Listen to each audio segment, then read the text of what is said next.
बिस्मिल्लाहिर्रहमानिर्रहीम। अस्सलाम वालेकुम व्यूअर्स, कैसे हैं आप? अल्लाह ताला आपको खुश रखे, आबाद रखे, आमीन। आज की हमारी रेसिपी है जी ईद स्पेशल।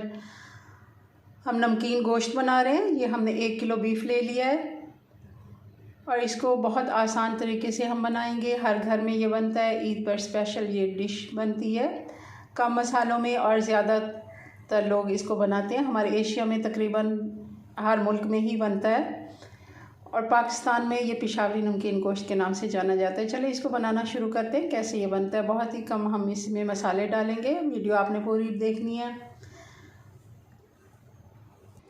जल्दी बना रहे हैं तो इसलिए हम प्रेशर कुकर का इस्तेमाल करेंगे। अब डाल देंगे इसमें ऑयल।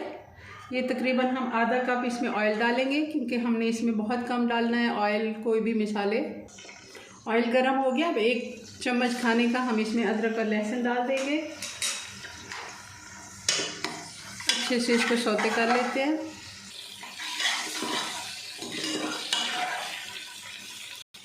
अब इसमें डाल देंगे गोश्त।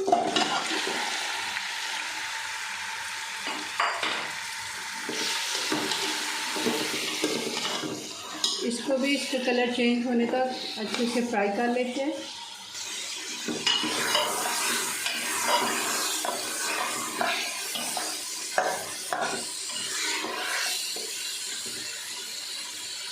गोश्त का कलर अच्छे से चेंज हो गया है। 4 से 5 मिनट हो गए, अच्छे से मैंने इसको भून लिया। अब इसमें डाल देंगे टमाटर। ये 3 टमाटर हैं, इनका मैंने छिलका उतार लिया, ये भी हम इसमें डाल देंगे। और साथ ही डाल देंगे इसमें नमक। ये 1 टीस्पून है, आप अपने टेस्ट के मुताबिक डाल दें, कम या ज़्यादा कर सकते हैं। इसमें कम ही जाता है नमक, बहुत ज़्यादा हमने नहीं डालना। और साथ ही डाल देंगे हम इसमें काली मिर्च। ये 1 टीस्पून है, ये भी साथ साथ इसको भी हम चला लेते हैं। और अब डाल देंगे 1 हरी मिर्च है, ये तीखी वाली है, बहुत ज़्यादा हमने इसमें मिर्च नहीं डालनी। ये भी हम इसमें डाल देंगे। 4 हिस्सों में मैंने इसको काट लिया है क्योंकि ये ऐसे ही खाया जाता है। हमने इसको सालन या कौरमे की तरह नहीं बनाना।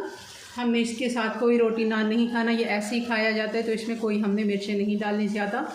मगर हाँ, गोश्त है, थोड़ा सा स्पाइसी चलेगा। इसको अब मैं 1 गिलास इसमें हम पानी का डाल देंगे और इसको अब मैं प्रेशर लगा देती हूँ, ढक्कन लगा देते हैं इसको। तकरीबन ये बीफ है तो 15 मिनट मेरे प्रेशर कुकर के हिसाब से 15 मिनट लेते हैं। आप अपने प्रेशर कुकर के हिसाब से इसका टाइम सेट कर लें। अब इसका ढक्कन बंद करके 15 मिनट के बाद इसको चेक करते हैं।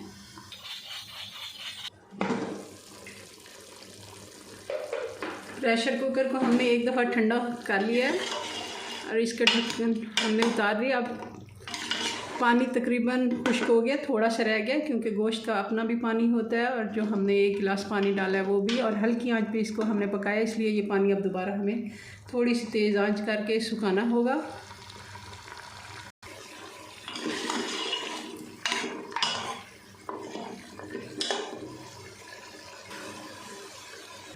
अच्छे से इसकी हमने भुनाई कर ली है, पानी इसका खुश्क हो गया। इसको डिश आउट करके इसकी फ़ाइनल लुक देखते हैं। जी व्यूअर्स, तो ये हमारा नमकीन गोश्त बन के तैयार हो गया। बहुत ही मज़े का हल्का फुल्का ये होता है। आप इसको चाट मसाला थोड़ा सा ऊपर छिड़क के लीमू के साथ, और सलाद रायता बिल्कुल रखना मत भूलिए। इसको सर्व करेंगे तो बहुत ही अच्छा लगेगा आपको खुद भी, और मेहमान आए तो तब भी आप इसको बना के साइड डिश के तौर पे आप इसको रख सकते हैं। चलें जी, अपनी दुआ में याद रखें। मिलते हैं नेक्स्ट वीडियो में नई रेसिपी के साथ। तब तक के लिए अल्लाह हाफिज़।